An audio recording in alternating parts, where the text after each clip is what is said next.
बांग्लादेश से अभी बहुत बड़ी खबर सामने आई है। बांग्लादेश की फॉर्मर प्राइम मिनिस्टर यानी कि शेख हसीना, उनको फांसी की सजा सुनाई गई है आईसीटी की तरफ से, यानी कि international crime tribunal. We have decided to inflict her with only one sentence, that is sentence of death. क्योंकि 2024 में बांग्लादेश में जो छात्र आंदोलन हुआ था, तो उसमें जो भी हत्याएं हुई थी, उसके लिए इनको सजा सुनाई गई है, क्योंकि इनको उसका मास्टरमाइंड बताया गया है जितनी भी हत्याएं हुई, हत्याओं का ऑर्डर देने के लिए। और सबसे आयरॉनिक चीज़ तो ये है कि जो आईसीटी है, जिसने शेख हसीना को ये वर्डिक्ट दिया डेथ का, ये शेख हसीना नहीं बनाया था।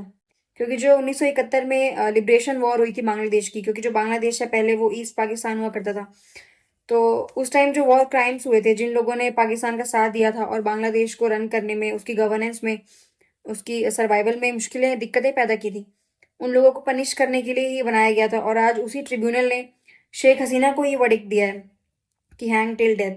शेख हसीना जो 2024 से इंडिया में ही रह रही हैं, छात्र आंदोलन के बाद से ही, अगस्त से। तो जो अभी बांग्लादेश में वहाँ की इंटरिम गवर्नमेंट है, उसके जो हेड हैं, जो उसको लीड कर रहे हैं, मोहम्मद यूनुस, उनका ये कहना है कि शेख हसीना को बांग्लादेश वापस भेजा जाए, ताकि जो उनको सेंटेंस मिला है उसको वो सर्व करे। बट सबसे इंपॉर्टेंट चीज़ ये है कि India is not bound to do this.